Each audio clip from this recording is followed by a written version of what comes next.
recording a session because we've just come out of closed session. But for the record, Allison, can you call roll so that we know who is present? Lyon? Yes. Lyon? Yes. Phelps? Rodriguez? Here. Sherpy? Walters? Cervantes? Here. Hunnigan? Here. Okay.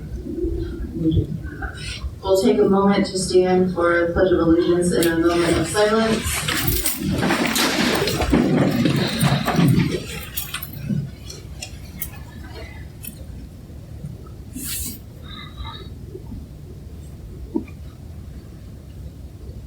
Pledge allegiance. To the flag of the United States of America, and to the republic for which it stands, one nation, under God, indivisible, with liberty and justice for all.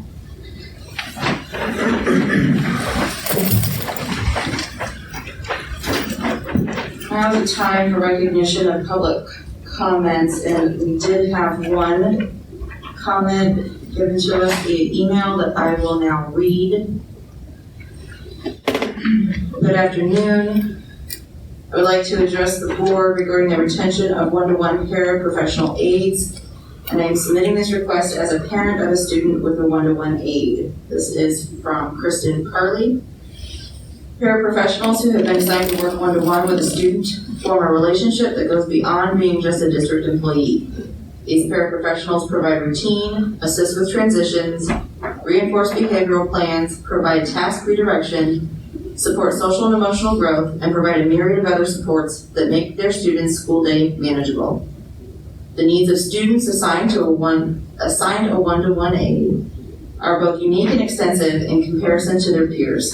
Students with a one-to-one expect and trust in the stability provided by their aide, especially during situations such as what we are facing currently. I feel that eliminating or reassigning one-to-one aides is putting students who already struggle at even further disadvantage. While it is understandable that reductions in staffing are necessary given the lack of in-person learning during these first 5 weeks, eventually, hopefully sooner than later, school will resume in its normal capacity. Many students who have a one-to-one aide that has been reassigned or laid off will not acclimate back to school as readily or favorably as their peers, and some may even regress as a result. I am asking as a parent, for the sake of my own student, that the board consider retaining one-to-one paraprofessionals under their previous employment assignments. Thank you for your time and consideration, Kristen Curley.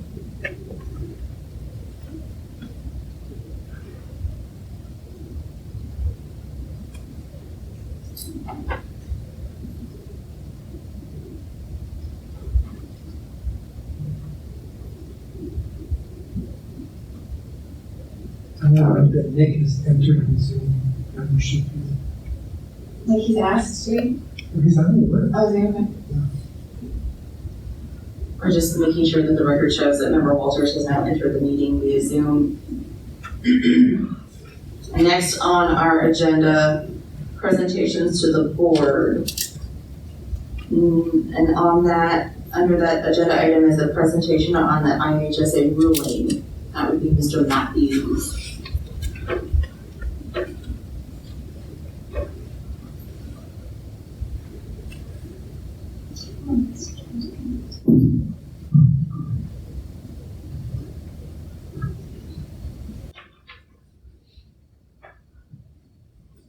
Well, while Allison's pulling that up, we thought it'd be a good time to kind of just do a brief overview of kind of where we are at in terms of the IHSA in athletics or extracurricular activities, because it's kind of been an up and down. Was it going to happen? Is it not going to happen? So we have some direction now moving forward. So actually today we actually started fall sports. We had girls swimming, boys and girls golf, boys and girls cross country, and girls tennis all started today. So as we go through this, we'll kind of highlight some things that will happen now, in the winter, in the spring, and in the summer, because we've kind of added an extra season here, so. I want to caution you, mayhem. That is correct, yes. So I guess I should put that out now. Things, Yeah, Ron, we were just pulling his, we were pulling his presentation up. He's actually getting ready to start now. Are you not able to hear him? Okay, try to talk now and see if they can hear you. okay. So we're gonna go over just some quick key points and some changes. We're gonna go over some key points and some changes. How about that? Is that much better? Oh, I know you can. Okay, so right now we've got certain fall sports that are gonna be allowed and some that we're gonna have to happen later in the year. Teams, really no matter when they play this year, they're gonna play a shortened season of some capacity. Don't expect a full season for any sport. They're all going to get shrunk down. State series are going to be to be determined. I don't think, in my opinion, I don't think there will be any state series this year because I don't know how they're going to be able to have them with fans and whatever the sport is. I just think it's going to be hard pressed for anything to happen. So they might, but I think that's going to be a stretch for anything to happen this year. Activities that can happen virtually during their season will stay that way. Whether, you got Scholastic Bowl, you got speech, you got some of those that in theory should be able to stay within their appropriate season. If not, there'll be more changes coming down the pipeline from the IHSA. One interesting thing is, during the summer, every sport gets 25 to 30 contact days. This summer, that really didn't happen very much just because of some other things that were going on. For us, we actually shut down basketball for the summer because it just didn't make sense to keep going. So the IHSA is actually allowed, starting in September through October, they'll give each sports team an extra 20 contact days to get with their team and do some sports-specific skill instruction that they didn't get the opportunity to do this summer. So that's kind of what we know right now. These are the key changes and things coming up. So for fall, right now, you're looking at an August 10th, which we started today, through October 24th. So we're going to play boys and girls golf, girls tennis, boys and girls cross country, swimming and diving right now. So the guidelines for the fall, 50 max. So if we were at a cross country meet, 50 kids can run per race, per gender. Fans can come, 50 fans, 30 feet apart, those types of things. Things that we've kind of been dealing with now. Boys and girls tennis, or girls tennis outside, kind of the same thing. The outside sports, we seem to see there's a little more, they're more favorable because we're outside and we can social distance better. The big change will be for girls swimming, with it being inside. No fans. We're not going to be able to have fans inside just because, when we have two teams in there, we're going to hit the 50 max pretty quick. So those are some things that we're working on how we can stream those through Facebook Live. So we're trying to think outside of the box now so that we can get as much out there for individuals and parents that can't make it. So that's kind of where we're at for the fall. This is where it's going to start getting interesting. So in the winter, we're looking at November 16th through February 13th. So these are the events or the extracurriculars that we have sports-wise: basketball, wrestling, boys swimming and diving, competitive cheering, girls bowling. No tournaments, no invitationals. You can play 2 games a week. That's your max. So you're looking at an 18-game basketball season. Wrestling's probably similar to that. So that's going to be a real change for things because there won't be any basketball tournaments. There won't be any wrestling tournaments. The big thing is fans. I'm not sure how it will work out. That's a bridge we're going to have to cross when we get to it, whether or not we're going to be able to have fans at games, cheerleaders at games, the cadets at games. These are all things that we're gonna have to kind of figure out, and we've been having meetings as the Western Big Six Conference, we're meeting every Thursday to talk about these things and rearrange our schedules that we've had in place. We've kind of had to blow everything up and with the new the IHSA guidelines to figure out how we can make this work the best for the kids and for the communities so that we can get anything at this point. But as we said at the beginning, these things could change at any moment. Morgan, go ahead. Are there any testing protocols? Yes, so, we started doing those this summer. So all our head coaches and assistant coaches or any volunteer have all been trained on how to take temperatures. So every practice that they have, at the beginning of every practice, we're taking every kid's temperature, we're asking all the questions, we're recording all that information, and we have it housed. So we're doing that currently right now for all practices, and we'll do the same thing for every time we have an athletic event. We'll take care of our kids. The visiting team will take care of their kids, obviously, before they get on the bus to get here. So and then I'm meeting with coaches daily to fine tune some things. What do we need to have? Wipes, sprays, those types of things. Especially for girls tennis that's coming up. It's what do we need to have to make sure that we're appropriately being able to host the event. So there's no handbook, so we're kind of just trying to do the best we can as we go along. But so far so good. Like I said, we were able to start today, and everybody was gung ho. And I keep telling people we're going to ride this out as long as we can because we don't know when it might end. So we need to kind of take this as a bonus and just get as much in as we can at this time. So that's winter. Go ahead. We haven't done competitive cheerleading before, though, correct? No, we have. We started it when I got here. Yeah. So this is where the change gets a lot different for people. So now we have our we have spring sports, but spring is now February 13th through May 1st. And then you've got football, boys soccer, and girls volleyball. So they've kind of taken those from the fall, because they can't happen now, and they put them in that spring slot. A lot of the same things are going to apply. No tournaments, no invitationals, 2 games a week for volleyball, 2 games a week for soccer, and then your 1 traditional football game per week. So our first football game could be May 5th, or March 5th. So, yeah.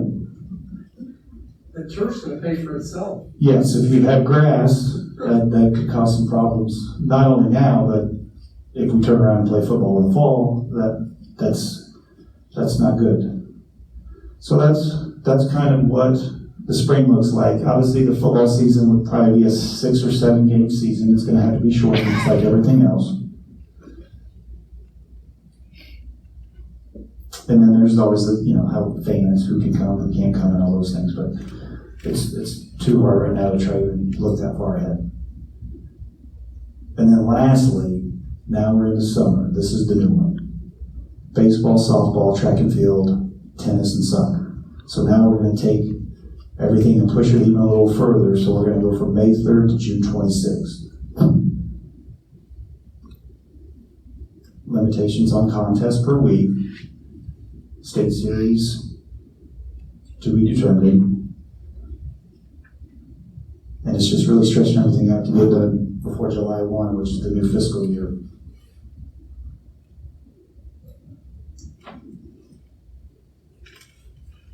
So some big things that I'm still working on is obviously scheduling, transportation, highly attended events, how we're going to make those things work if we can. So we're still working on getting clarifications from the IHSA, really right now, even for fall things on what we can and can't do. And they're being flooded with the same thing, so they're trying to get the information out.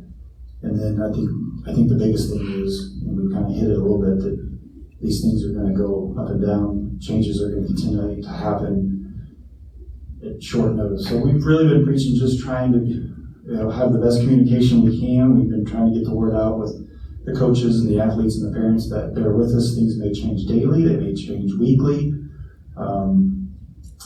I've got all the fall schedules right now in, and then Everything else is moved out of there, so that we're just trying to clean it up the best we can, so when people go to 8-18, what we currently have in there is what we're doing right now, so it's just moving everything and shifting it, so. Any questions? I know it's a lot.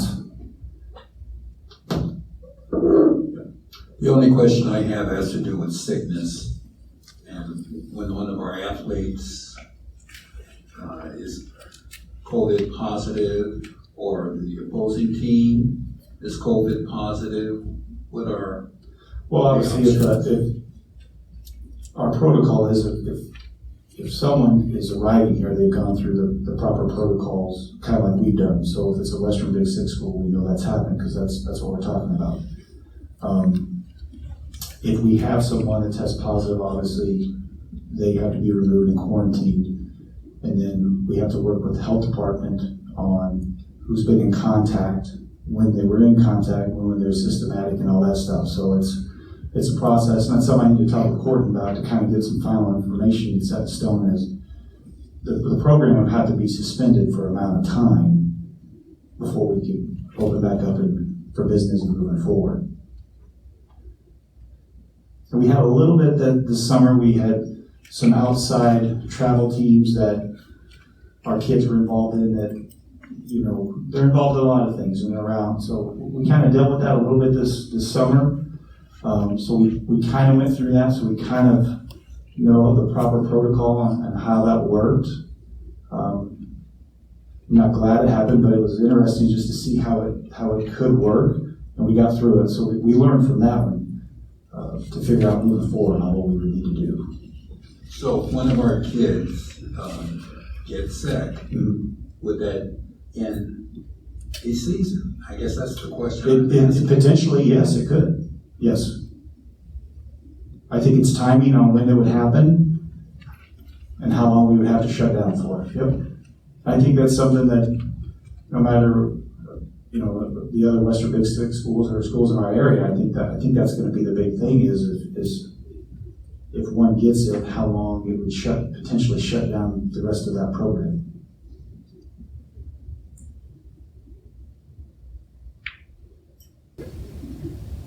Any other questions from board members? I appreciate you, Don. It's amazing that you can get a schedule made, because you've had contracts that are years old in the garbage can right now. But I would hope that this gets attached to our agenda so people can find this and look at a later date. Sure. This Allison takes care of that. Yeah.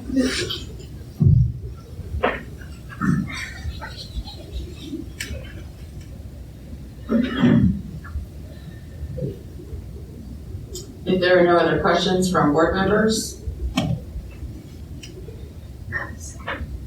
Would you like me to give?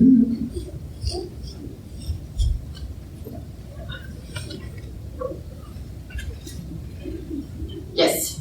Member Sherby's just reminded us to speak up and speak loud, so use our mics and speak into our computers so that all members can hear us. Make sure you're unmuted when you're speaking so that you're both speaking here and here. This would be good. It doesn't.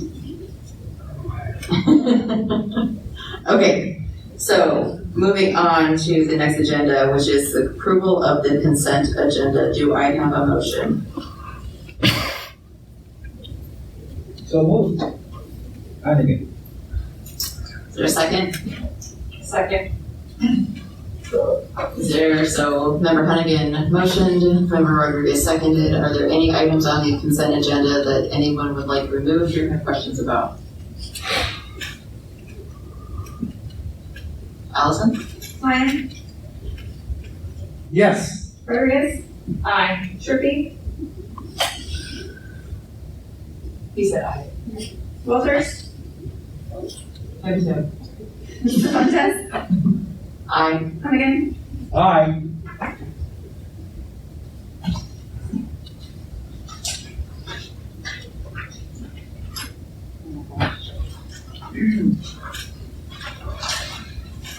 Okay, next item on the agenda, under focus area 1, relevant skills that lead to employability, the administrative report on curriculum. Mrs. Turner. Good evening. Can everyone hear me? Yes? Okay. You saw my board report. I'm just going to touch on a few things that I think are pretty outstanding highlights. Our staff has been working diligently. Teachers have been engaged in training over the last week. They had week 2 of training this week. According to our platform, we have 957 hours of teachers engaged with our trainer and the program in just 1 week and 1 day, which averages out to about 3 hours per teacher. We released our e-learning plan last week to families as well as district staff. We also released a parent help site on our website that can be found under the e-learning button on both the app and the website online. Thanks to our coaches for creating that and Mr. Krabs for translating those videos. I think it'll be a great resource for parents and families as we move forward. We have a parent university coming up on the 24th of August through the 27th. More information will come. We're hoping by the beginning of next week. Parents can attend a singular session, so we can go to one location. Even if you have students at 3 different buildings, you can attend one location, get all the information you need. But we are going to talk more about our e-learning program and walk parents through some helpful resources to help their student as they begin the school year. Professional development, like I mentioned, has been going on.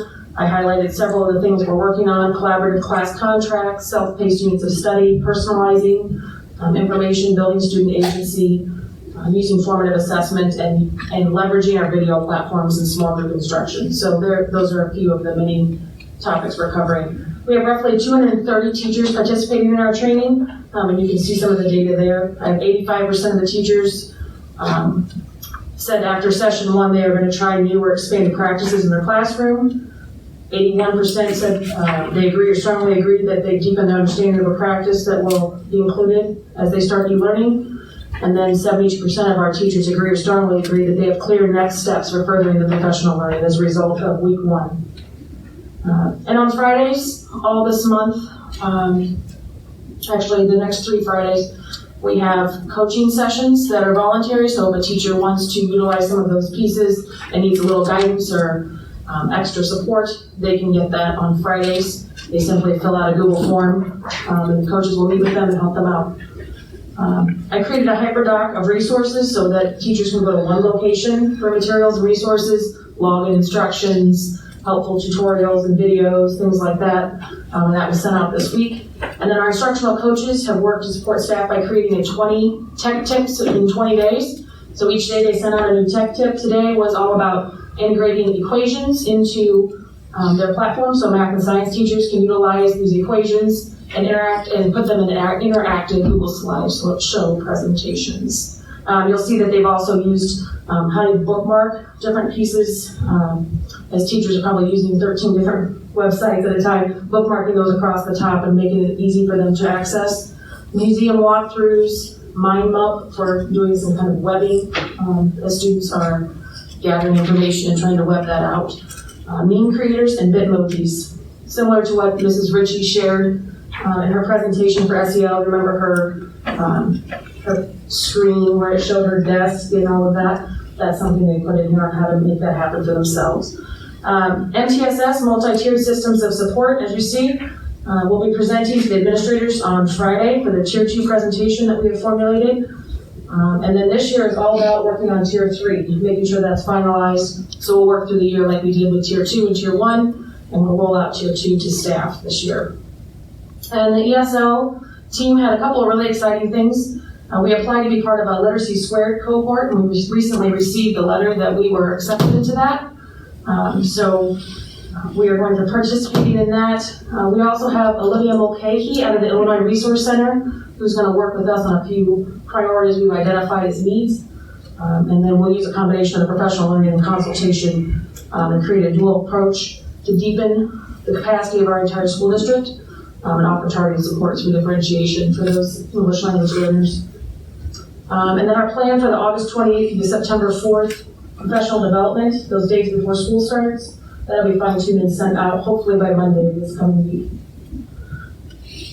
And I wanted to give a shout out to the GHS band directors. for a phenomenal job on being very creative with their marching band camp, so to speak. They've done a great job. If you haven't seen it already, Mrs. Pickrell has shared out their most recent video of the silver and gold, where they met in sections and were able to dub it. I think Mr. Matthew actually dubbed that and was able to splice it all together to sound, it sounds excellent. So kudos to them for being creative and flexible during this time. Any questions? How many parents do you think will actually sign up for that tutoring? Well, I'm hopeful we'll have several, but I do think that with us putting out this parent help website, just this last week, I think maybe some people will review that and see if they need additional support, because there are some tutorials on there that can walk people through pretty quickly. And if you've looked at that, Mr. Bernie and Mr. Staffsma did a great job, along with Mr. Krantz, with the Spanish and English translations, that you really could go and reference that, and I think it'll be a good point as we move forward too. I might attend the training for the Parent University, but I also might want to go back and reflect on what they said, because that's a lot to take in. We're also going to try to have some handouts just with click-by-click directions, because sometimes, you need to go through it 2 or 3 times before you feel comfortable doing that. So we're going to provide a couple venues. And what type of information are you going to be giving the parents specifically? Absolutely. So we're going to talk about our digital learning platforms. So we use Seesaw and Google Classroom, so we're going to be talking about that. We're going to be talking about parent expectations and student expectations and what that looks like. We're going to emphasize the difference between remote learning, which was Q4, and e-learning, which is this year, which is very different. As we talked about last time, e-learning is going to be 5 hours of instructional time, and obviously not all on a computer. We're also going to be talking about Google Tools, Pear Deck, just ways to navigate, how to help your student find an assignment on Google Classroom, how to answer email, how to do those things, how to use Skyward, check your students' grades, things like that. And if they miss the August 24th, 27th, is there any way that they can come back and say, well, I think I need some tutoring? So they can certainly call in. We're also going to put the presentation online as well, in addition to those parent videos. So if they were to need extra support, we could find a way to help them. Okay, thank you. Any other questions? Well, I looked at some of the parent materials you put on, and it's very nice, it's very inclusive. Maybe I can even learn something. I'm most impressed when I have available in 3 languages. That's wonderful. But on the Parent University, where is that going to take place? So that's what we're fine tuning. We have the other details in place. It's just a matter of making sure that our locations are confirmed. But hopefully a mix of schools and local venues. We're trying to be very sensitive to transportation issues. We're trying to find larger venues in different parts of town so that parents can avail themselves of that opportunity, hopefully within walking distance for most people. So we're still currently working with some folks. A bunch of houses of worship volunteered their places, and those seem to be, those fit the bill in terms of being able to be large and have the technology needs that we're going to need to have in there. Because obviously we have to still maintain social distancing, we have to make sure everyone's safety protocols, so trying to find larger public spaces is a challenge. And there have been some folks that have turned us down for good reason. They're turning in right now, so I don't blame them. We were contacted by Ministerial Association Canada. They said that they would be willing to have some venues open for us. So Mrs. Springer's been trying to strategically locate those. So we've had, unfortunately, some that are right next to each other that have said, hey, we'll do it well, we really only need one of those. Whereas we have some other parts of town that aren't necessarily represented yet. So we're very sensitive to that and trying to make sure that we hit every part of town. Great. Any other questions? And again, how are you advertising this seminar for parents? It's a good question. So Mrs. Pickrell is actually putting that on the website. She puts it on our app, and she also will be sending out an email to parents as we do with most of our events. And the parents will be able to sign up for times that work for them, so we can project how many people are gonna be available, because as Dr. Asplin mentioned, we're cutting it off at 20 so that we can make sure that we can maintain that social distancing.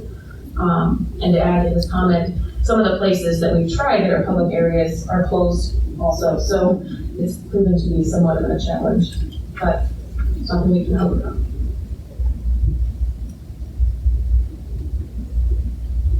Any additional questions? Okay, thank you, Mrs. Springer. Next up is the special education report, Dr. Mashad. Good evening. We have currently, with tonight's personnel agenda, we will have all our teaching positions filled. We filled the last 3 with long-term subs that we have used in the past so that they could be on board to participate in all the training that's going on. And then we also brought on another Right Futures teacher to fill our vacancy. The past month, we've been working on our face-to-face programming. We have approximately 50% of our low incidence students that will be coming in for some what we're calling face-to-face time. A total of 62 students that will be coming in various forms. So groups of 2 for 1 hour. Some are coming twice a week, some are coming 3 times a week. We have a group here in this building that'll come every day based on the intensity of their needs. But they will be in the same group of 2. We will have a teacher and a para in each one of those rooms. So it'll be a one-to-one relationship for the process. For those that have more than 1 group a day, there will be plenty of cleaning and sterilization time between the 2 groups that they would have. In relation to looking at your question on the one-to-one paraprofessional, all of our paraprofessionals are laid off RIFT based on seniority, and we're obligated to call them back based on seniority. If we were to return to full face-to-face in-person school, they would be called back in order of seniority, but we would also work on the one-on-ones if they've had a certain paraprofessional. If they're in that pool to be called back, we would try to work to have that same one-on-one. But there's no guarantee, it depends on the callback order. And I've talked to a couple of parents on this also, wanting their one-on-one to be a part of the face-to-face sessions. It'll all be one-to-one, but I can't guarantee it's the same one-to-one based on the seniority that we have to follow. The 504 handbook was updated last week, so that's gone out to be posted in our staff directory, our staff online resources, and it went out to all the building principals. Any questions? What percent?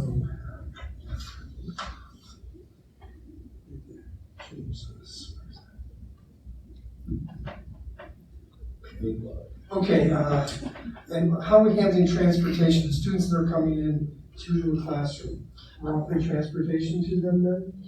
Yes, sir. We have approximately only 50% of those 62 students are looking or seeking for special transportation to bring the students. So right now, I'm working with Paulette and Jen Ham, and we're working the process to get those buses set up and arranged to get the students maintaining that social distancing and that cleansing process. All the importance of having that list identified now so that we can get those routes in play. How many special needs students will we be serving in the fall? In the fall, that number is changing every day. We were at 652 total through remote with those 62 then coming for 62 of those coming for face-to-face time. Every day we're getting more and more drops. We've already had approximately 7 drops this school year of students that have moved out of the district. So our system just rolled Monday. So my admin assistant went through the whole system Tuesday, last Monday. So Tuesday and Wednesday she went through the system to verify everybody rolled correctly, everybody was accounted for. Today I just went through all the class lists to take a look to make sure that as a cross check. So, but yes, we're losing students every day. And not just to local districts, not like Knoxville or Monmouth. We've lost several to Iowa and other states. Because their parents are moving them to another Yes, district. yes. So they are disappointed with the fact that we are not face-to-face. Is that the problem? No, I don't know that they're disappointed. I just think that we have a lot of natural mobility as it is. We have students that come, the same students that come and go 2 or 3 times a year. So it's not, I don't think it has anything to do with remote. In fact, we had one student that left to go to a district that is remote. So I don't think that plays into it. I mean, maybe for some, but without asking each parent.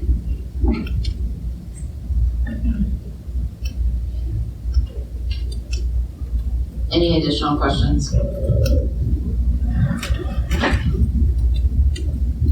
Okay, thank you. Moving on to the next focus area, number 2, facilities that assist in skill acquisition. The buildings and ground report. Dr. Axel will begin. Thank you. I will begin only by handing it off to members Lyon and Walters to, He handed it off to me. yeah, who will give a report on that meeting that happened last week. Okay, your update as soon as Lon project, well, we have. Muted. Give me sorry, Ron. You can't hear you. Thanks, John. There you Let's go back to the report. Okay, I need 2 screens to cast the side, pass it over.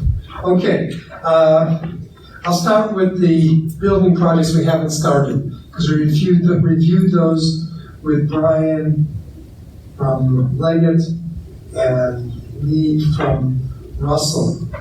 And I saw Brian's on our discussion here, so if there's something I leave off, I hope he will include it. We're still finalizing the scope of the project for the vocational center, which we're putting in the lease space that we have across the streets.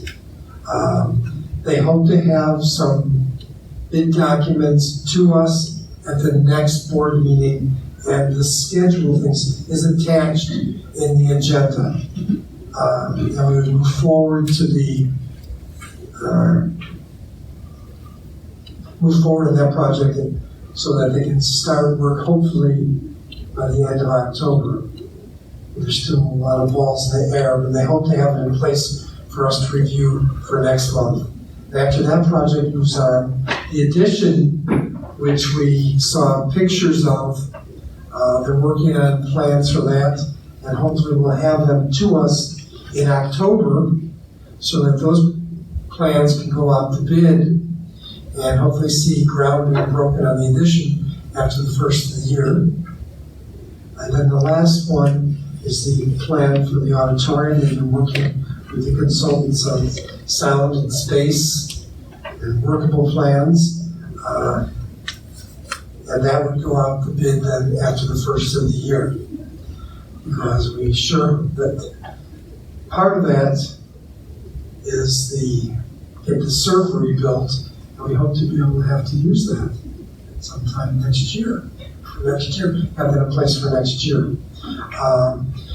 The architect has agreed to be here in person for the next meeting, so that any questions about any of these 3 projects you can address in person at that time.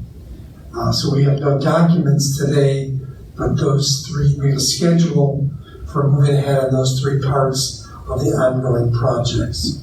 Any questions? Can you hear me, Ron? Again, review those 3 things that we're going through right now. You're on mute. Oh, sorry. I'm on mute. Oh, there we go. Nice one. Yep. Touch.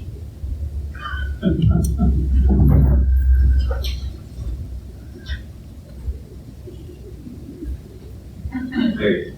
Are we okay now? Yep. Okay. Would you go over those 3 projects again, and how much money are we talking about? I'm not sure what you mean by how much money. You said there were three. Three projects. There's the renovation of the space across the street in the old Alco store, back of that. Right, the church. Right. I'm not sure the name of it, so I didn't say that.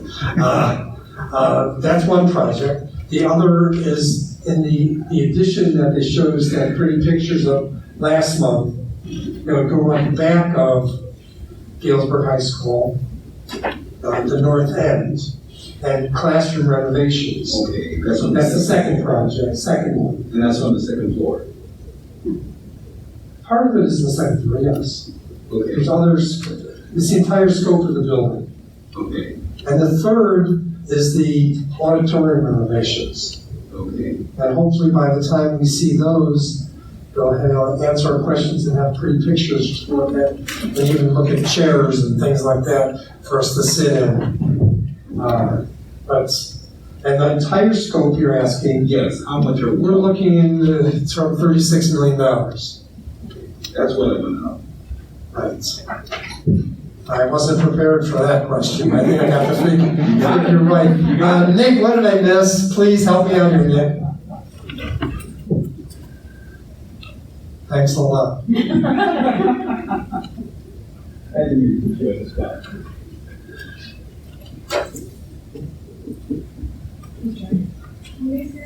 Next turn to talk. Member Walters.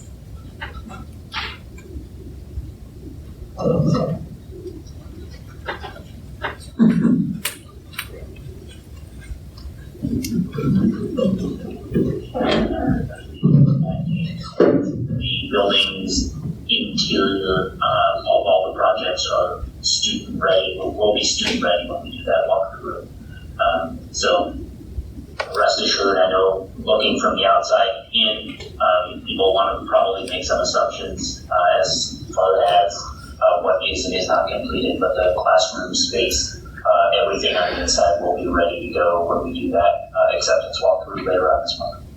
Correct. We've been going through, we had punch list meetings last week. Mrs. Ham can speak more to that specifically, but we have punch list meetings basically scheduled between last week and 2 weeks from now, basically every item out there.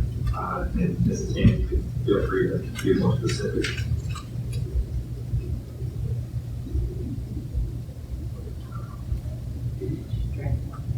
Go ahead, you first. She's just down the hall. Sorry about that. So we have a budget schedule each week for the next 2 weeks. The ROE is coming on August 24th to do their certification. We are anticipating that we will be done on the 21st with all of our walkthroughs and all of our punch list items. And then that starts the second phase of kind of follow-ups on those punch lists that will be going on most likely through September and maybe even to the beginning of October, as we work around teachers that are in their classrooms and areas that students are to get those final items addressed. But we will also be doing that with all of our furniture items that we purchased. They should be done with installation at the end of the week of the 17th of August. We'll go through, we'll do an extensive punch list for all those items, and then any repairs or replacements that need to be made on those then will be done in September and October as well. So a lot of moving parts, but yes, Member Walters is correct. We will be ready for staff and students, as school approaches starting the week of the 24th. Questions from any other board members? Just to clarify that a punch list is when we go through and check the dates and everything on the contract. Is that correct? That is correct, and then also to check for quality of work.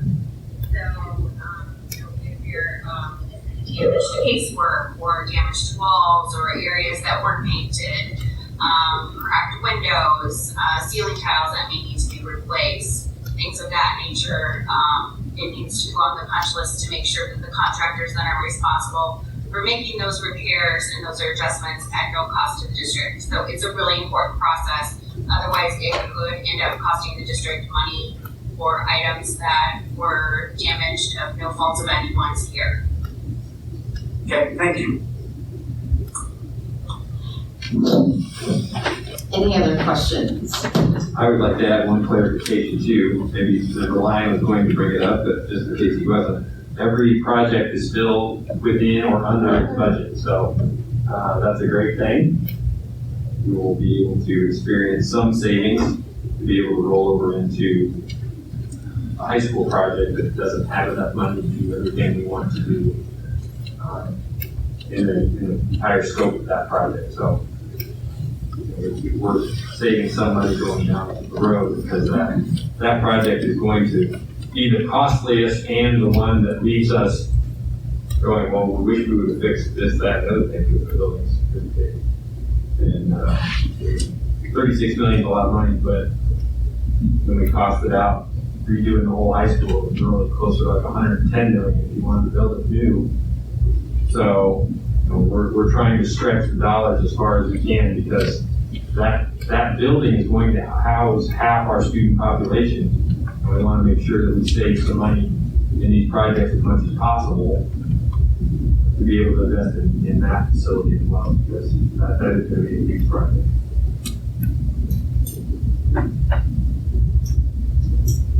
Any other questions? Thank you. Next item on our agenda, focus area number 3, responding to the changing needs of our community. First under that item, that agenda topic is consider approval of the press policies. This is the second reading. Do I have a motion? So move. Second. These press policies were brought to us last month. As we discussed last month, most of the changes within the policies were related to state legislation and the cleaning up under each policy, how it's related to what piece of legislation. There were no real substantial changes to the actual policy related to the work that we do as a board. Were there any questions or comments for the policies? There were no recommended changes between last month and now. Okay, Allison? Rodriguez? Aye. Sharpie? Walters? Yes. Cervantes? Aye. Hannigan? Aye. Lyon? Yes. Next up, do I have a motion to consider approval of a contract with the Golden Apple Scholars? Motion? Courtney? Member Rodriguez, do I have a second? I second. Member Hannigan? Dr. Esplin? Thank you. I'm very excited to be presenting you with this contract tonight. As we mentioned before, we've been in conversation with Golden Apple Scholars since before the world learned of COVID-19, so that's slowed things down a bit. But to explain to anybody out in the audience that doesn't know or remember what we talked about, Golden Apple Scholars are a long-standing organization that will help us train and recruit new staff. And even better, they will help us train and recruit a very diverse staff, which we have been trying to accomplish on our own. And I give our recruiting team a tremendous amount of credit. We've done what we can do as a recruiting team, and this is the logical next step. This organization will, for a fee, but we feel a fair fee, for 3 years, will locate and actively recruit high-quality new teachers to District 205. And this agreement would cement that relationship so that they would hold training sessions here. They would direct their top candidates to us.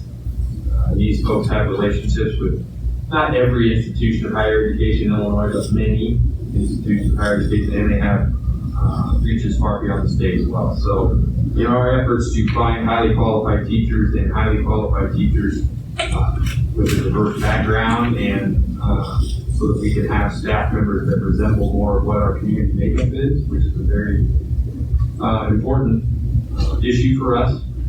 This to me is a fantastic next step to cement that commitment moving forward.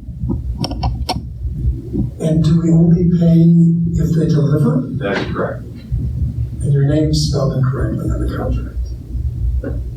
Their name? Your name. Oh, I read it too. That's embarrassing. You don't have to spell my name anymore. Yeah. I'd also like to add that one of the other advantages that Golden Apple Scholars offers is that they actually begin working with their teachers while they are in undergraduate teaching programs, and they build up a mentor cohort with those teachers, and they stick with them as young professionals even after they take root in a district.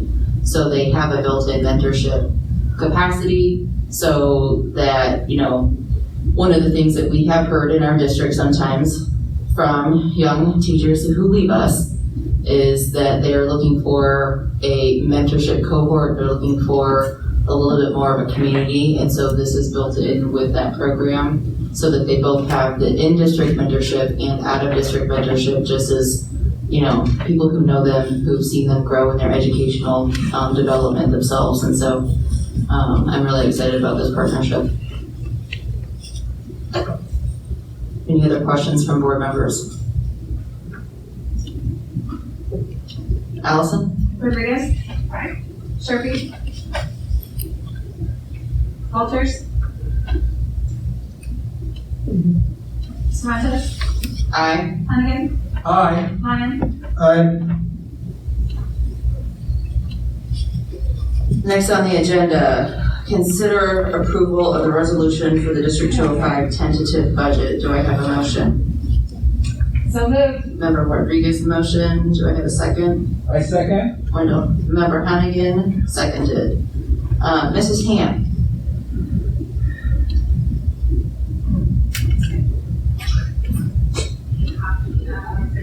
Budget. Typically on a non-COVID year, everyone hear me? Okay, sorry, let's be sure. Typically on a non-COVID year, there would be a presentation on the tentative budget. I'm not doing that this year because this is a particularly unusual year for a lot of reasons. Number one, we are still waiting on funding allocations for both federal and state sources. They are delayed just like we are being delayed because of a work stoppage at the state level earlier this spring and kind of backing up some of the allocations, and we'll be talking about the ABC budget and some of those challenges as well. In addition, we are currently without contract with the GEA, which poses some challenges in projection of salaries and the way that our budget program works for 2020 and 2021. So we had to work with some contingencies and also make some very educated assumptions on some of our revenue sources. So I will say that there will be significant changes between now and when this budget is passed on September 14th. Hopefully by that time, we will have clarification that for both state funding and federal funding, as well as some of the outstanding expenditure items that, you know, are involved with negotiations and some other items. So I did want to review today with the board some of the revenue assumptions that are in here, because if you take a look at revenues, you're going to see that our revenues are down significantly from last year.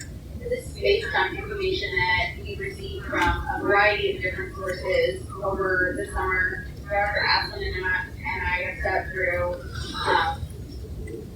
numerous calls with LUDA groups, with different projection agencies across the state of Illinois on what they think the impact of COVID-19 is going to be on both local, state, and federal revenues. So I just wanted to quickly kind of review some of those assumptions tonight, and then we'll have a much more detailed conversation on the September 14th.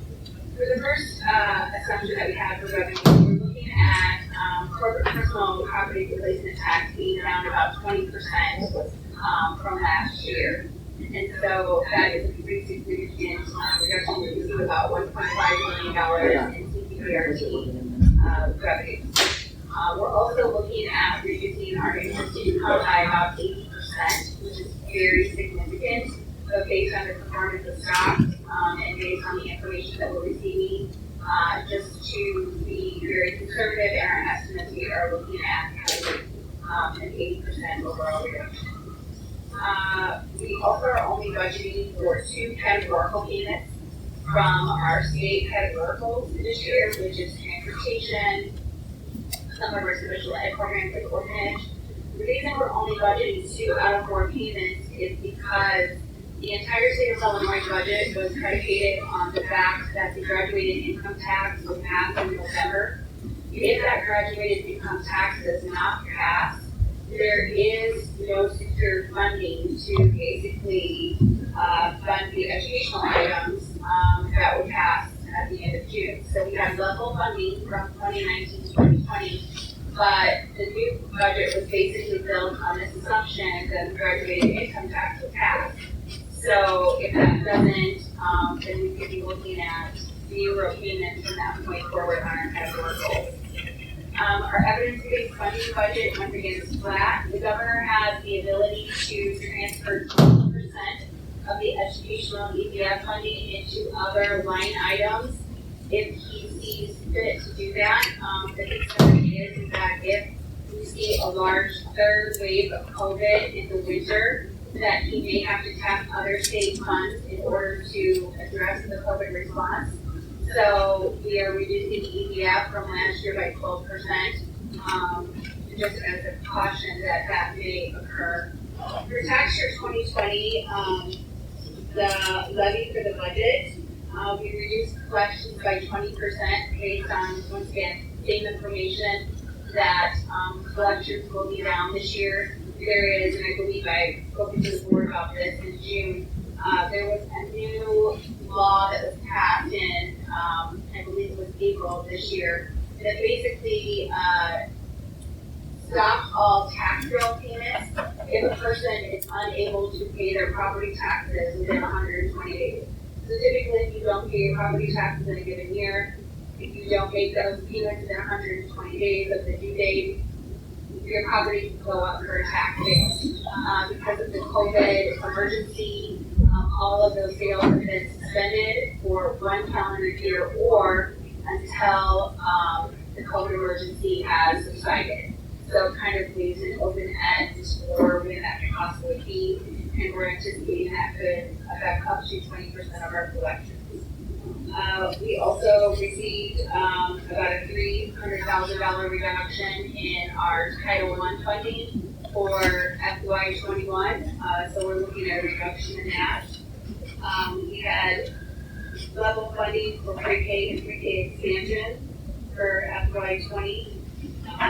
We're also looking at our facility sales tax dollars being down by approximately 10%. We zeroed out all of our fees for FY21. We're also zeroing out all of our revenues from sporting events because we do not anticipate that we will be collecting any revenues from sporting events. We're zeroing out our revenues for lunch sales for the same reason. Right now, we will be providing lunches to our students on all of the a la carte sales, and then we would anticipate our paid student sales will be virtually nothing at that point. And then we're also looking at some federal and state lunch reimbursements that may be reduced as well, depending on the number of students that participate in the program through e-learning, and then whatever happens beyond our first 5 weeks. So, obviously, we are seeing increased expenses due to the COVID response, and decreased revenue is going to make our budget very challenging for FY21, as you know, how we can imagine. So, I'm happy to take any specific questions, but I will have a very detailed presentation once we get our revenues and expenses hopefully solidified before the vote. Questions from board members? Am I reading this correctly that you're projecting the $7 million deficit? Sorry, I'm relying. Am I reading this correctly on this sheet labeled deficit budget summary information? That's a $7.2 million deficit? Correct. It's a big number. It's a big number. The other thing that I would like to point out is that the beginning fund balances also have not been adjusted. Our auditor has not been in for the last 2 weeks. So he always gives us the adjusted beginning balances because of the accrual method and some of the tax payments that we've already received, and we do not have those. So you will also see the beginning balances change once we have those by September 14th.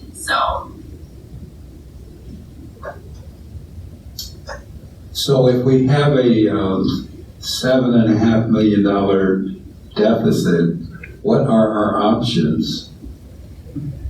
I'm sorry, Dr. Asplin, could you repeat that? I could not hear that. Yeah, the question is, if we have a $7.5 million deficit, what are our options? So at this point in time, Member Hunnigan, our options are pretty limited. That's why doing the reduction in force last month was so important, because our ability to RIF after some contractual limitations and then also based on school code is very limited.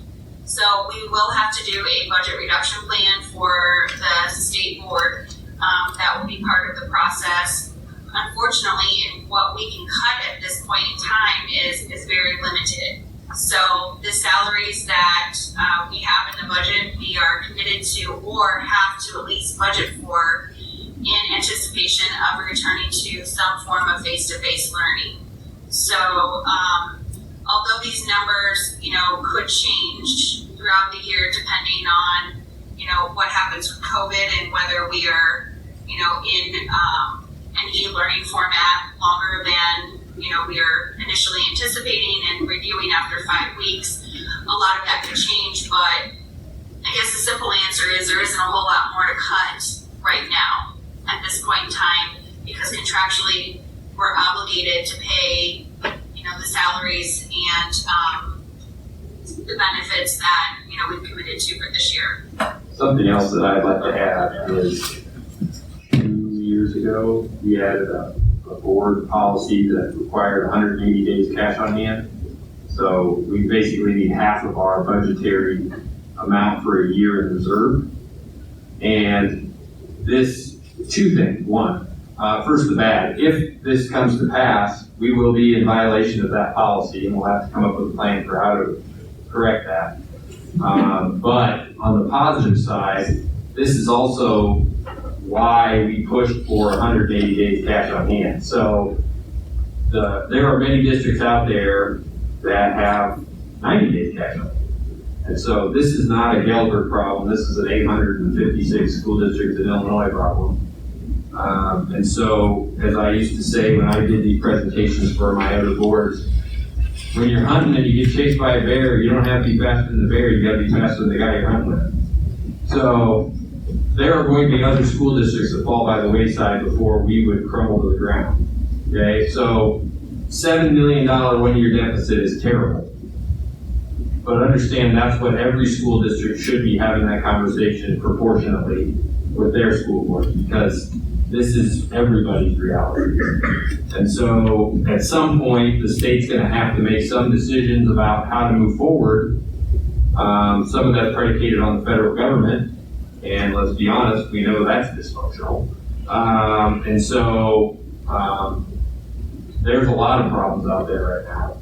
And our state government is the least fiscally solvent in the country. And so we know that there's going to need to be some amount of borrowing the state's going to have to do, but they're already in the hundreds of billions of dollars in debt. And so their borrowing ability is limited. So there's going to have to be some Hail Marys thrown out there in terms of pensions, in terms of school funding. I mean, they're going to have to. And this isn't me based on any secret knowledge. This is just me doing this for a long time. So I think we're doing the responsible thing right now. We did with the reductions in force. We did what we had to do, unfortunately. But we've taken the steps we can take right now. And as we've said before, every dollar that we don't spend now is $1, actually $2 we don't have to cut tomorrow. So we have done what we can do. And we will continue to try to be as proactive as humanly possible. But just understand that there is some comfort in knowing that this is every school district. This isn't just District 205. So we just need to, for lack of a better term, keep our powder dry and wait to see what the state's going to do, and then we will react accordingly. But there's going to have to be some fundamental changes to state output of dollars and inflow of money. And that's probably going to be at the earliest at the lame duck session in January. And that's when unpopular votes are taken. So I would look for something to happen then. I will also take this opportunity to remind everyone in the gallery and our viewers via Zoom that this is also why it is extremely important that you fill your census paper out. Because federal dollars in any way given form to states happen via population count, the census. And so if you have not filled your census out, please take the 5 minutes needed to fill it out. Ask your family if they filled it out, ask your friends if they filled it out. If they don't have a computer to do it online, offer your Wi-Fi and your laptop with mask and hand sanitizer in hand so that you can help everyone fill out their census. And then also there's the election in November. We need to start voting our compiled community interests, not necessarily just our own personal interests. And funding for education has continually been put on the back burner in lieu of other things. And public education funding is getting eaten at in different ways through the federal government policies over the past 4 years.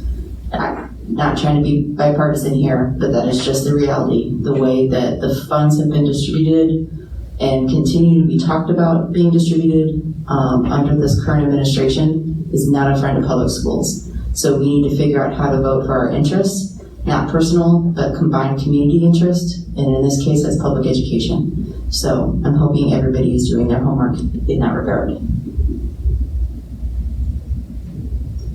Do it one other thing. So, as far as your vote tonight, it really just needs to be a voice vote. And just so you're all aware, this is a 205 thing. This isn't even a vote you have to take, just so you're aware. You don't have to approve the tentative budget. You just have to approve the budget. So, yeah, and I see some scowling. Trust me on this. You don't have to do it. So, there's nothing wrong with doing it, but you just need a voice vote because all you're doing is saying, yeah, we're going to vote again next month. This will be attached to the agenda. Thank you. All right. Any other questions from board members? Allison? All in favor? Aye. Opposed? All right, next. Similar to the last discussion, motion to consider approval of resolution for the area vocational center tentative budget. So moved. Member Hunnigan. Do I have a second? Second. Member Rodriguez. Ms. Tam. Okay, so just kind of piggybacking on what we talked about with the district budget. The Galesburg Area Vocational Center has not received their allocations for Perkins, which is the main revenue source for how Galesburg Area Vocational Center is funded.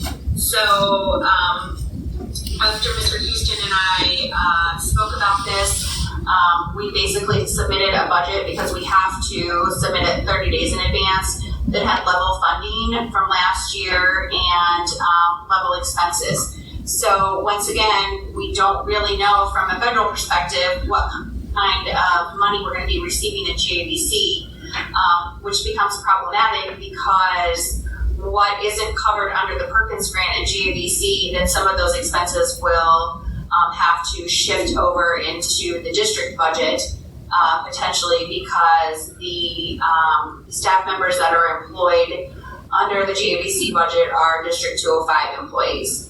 So, this is definitely in flux right now, and we are seeing the same situation with the other part of the budget. So, this one looks better, but it doesn't mean that it will be better by the time that we get to September 14th.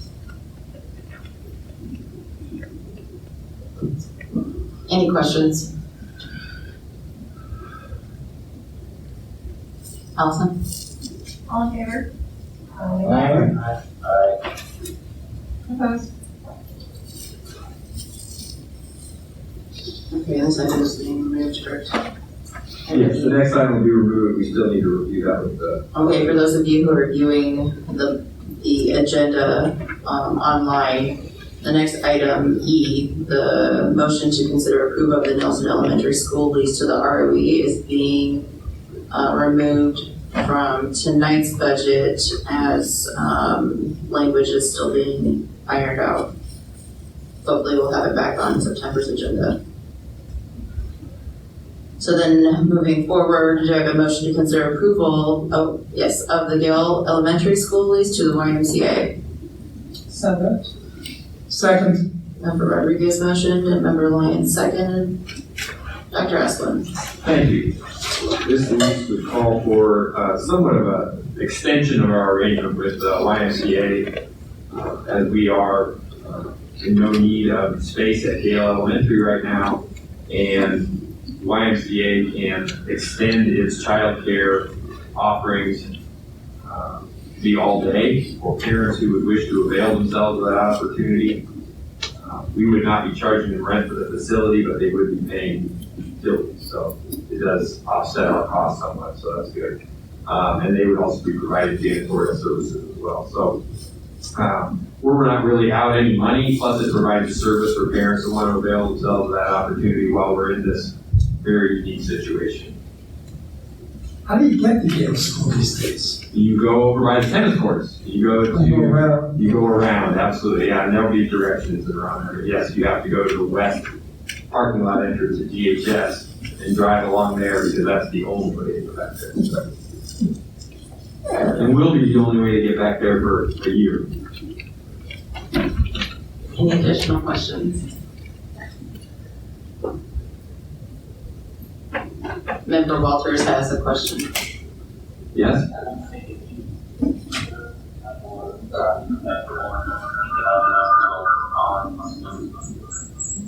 How it's possible to occupy the place of the students, especially when it comes to the ROE using Nielsen. I know that was just removed off, but can you explain how it's okay for them to utilize those spaces when you do that not appropriate for students? Thank you. So the Health Life Safety Code said that by the end of, I gotta get my years right, the end of 2023, I believe, is that the right number to say, or 2024? I'll keep looking it up. But anyway, it's 23 or 24. There we go. We have required updates to those facilities by those dates. So within this time frame, it is perfectly fine for our use or other people's use of those facilities with students in them. And right now, we determined to accelerate that because we needed to have these projects done, and the high school is still within that time frame. And so to try to get all of them done within that time frame, we felt like we needed to start earlier rather than later. And so it is legal to still have students in those facilities through 2023-2024 school year without any alterations to the facilities. And just to be clear, if we're sitting here in 2024 and we haven't made any upgrades to those facilities and we still want to use them for whatever reason, they just couldn't be regular student use. So you could have it as office space, you could do other things with it, you just couldn't have regular classroom space without doing the required upgrades that the Health Life Safety Survey said back in 2014.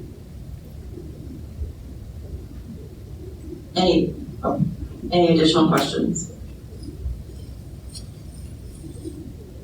Allison?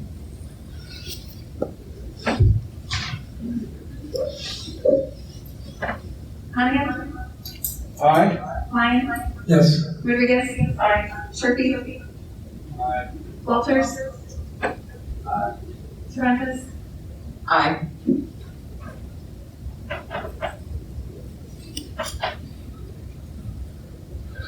Next up on the agenda, a report on negotiations. Member Lyon. Okay. I'm not doing this by going to Connecticut, but I guess I'm left to do it. Can you start out positively? We are still meeting.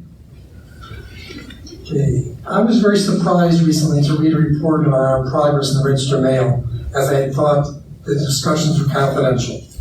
I would like to point out an accuracy in that report, that the teacher salaries were not frozen in the agreed upon contract 2 years ago. In each of the 2 years, teachers have received a 3% increase. So that's, the report wasn't frozen, and that was inaccurate, wherever that came from. Tomorrow, we are meeting again, and while I am not as optimistic as I was 2 weeks ago, I still think there's no reason we shouldn't go have a contract. I reviewed old contracts recently, and some were signed in September, October, November. I hope we're a lot sooner than that, but we'll keep working at it. Thank you. Anything else, Ron? Thank you. Next up on our agenda, personnel. Do I have a motion to consider approval of the personnel agenda? So move. Second? Are there any questions? I'm glad we're hiring back some of the people we just ripped, and some of the differentials are already back in place. How people notice that as they can review that as posted tomorrow. Right. There's a separate button on our agenda page that gives the personnel agendas. So people have availed themselves of that. Okay. Allison? Lyon? Yes. Rodriguez? Yes. Sharkey? And Walters? Surratt? Aye. Hannigan? Aye.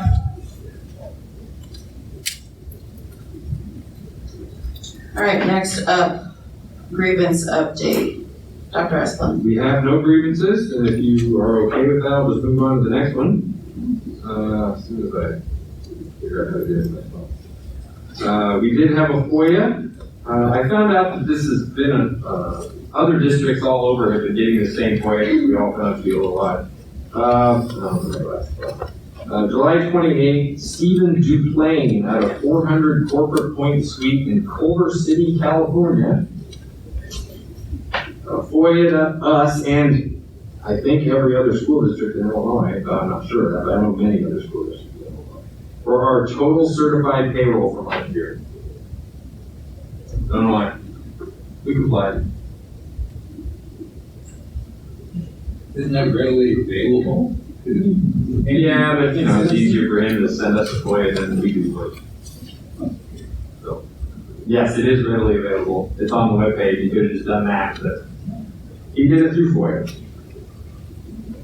Okay, thanks. Next on the agenda, comments by the Board of Education. Look at that, folks. Acknowledgement of the time on the clock, I'm just saying. Okay. We'll start with our online board members. Member Sharkey, any comments? No. Okay. Member Walters? Okay. Member Rodriguez? Member Hannigan? Well, I have one comment. Courtney Rodriguez and myself were given a tour last week of the physical changes that are taking place. And not only are our school facilities being enlarged and modernized, but they're literally being transformed. And the one takeaway I had from our tour was the fact that when this process is completed, particularly our K through 4 children, all of them will be going to modern, updated, safe, air-conditioned schools, and I'm very proud of that. Member Lyon. Well, as I reviewed the Return to Learn plan, I just have to acknowledge the work that this office did and all the teachers that are doing. They're reinventing what they're doing. It's a very brave thing to do. I'm just glad I'm not 30 years younger and teaching right now. I'm not sure I could do it, and it's a challenge. I'm glad they're all stepping up. It's not something you signed up for, and I'm glad you're all on, and I'm proud of everyone who does a great job with it. Good luck. Thank you, Member Lyon. I want to echo those thoughts, and I just want to give you all some numbers here, because I'm not sure that other districts around us, possibly because I haven't called any, just, so as my phone starts ringing off the hook from other districts, I already get that too. We convened 3 focus groups with about 25 people per focus group back in June. We sent out surveys in which, from a staff perspective, we had 394 responses out of about a 620 staff. I mean, that's over 50%. And 50% survey completion, like if you talk to people in the survey world, expect a 20 to 30%, and that's good. From parents and families, we had 1,624 respondents out of about approximately 2,600 families. And that was done in June. There was a series of committee meetings held starting July 13th and concluded that week, right? So committee meetings for elementary, secondary, technology, operations, special ed, SEL. And then as a plan developed, right, there was countless hours given between the end of July, the number of meetings that were had, the number of hours that provided, the number of feedback that was given, both between staff and administrator and back and forth over I don't know how many hours that went into all of that to make sure that that Return to Learn plan was able to be put out so that people's questions could start to get answered, so that work could continue. Again, to Member Lyon's point, the amount of work that has been done is phenomenal, is appreciated, and sometimes can feel thankless because it's behind doors that people aren't seeing that work being done, especially over the summertime. But it's phenomenal. And I'm hoping that the community understands the extreme difference between what happened in the spring term and what is getting ready to happen as we begin school here in the fall. It is going to look completely different. And I really do hope that parents take advantage of the Parent University. And if they need support, that they're reaching out and asking for that support. I'm hoping that we're putting our heads together and we're assessing and reevaluating and say what's working, what's not working, how can we do this better? And just know that the work is not thankless. Our students are going to appreciate it when they're able to have a little bit more of a stable educational environment, even though the first 5 weeks, at least, we remote. So thank you. I appreciate that, and I just wanted to put that out there because that's a lot of work. And so, yeah. Any future agenda items from board members? No? Okay, our next meeting is scheduled, our next regularly scheduled board meeting is September 14th at 7 p.m. Do I have a motion to adjourn? So moved. So moved. Second. Allison? All in favor? Aye. Opposed?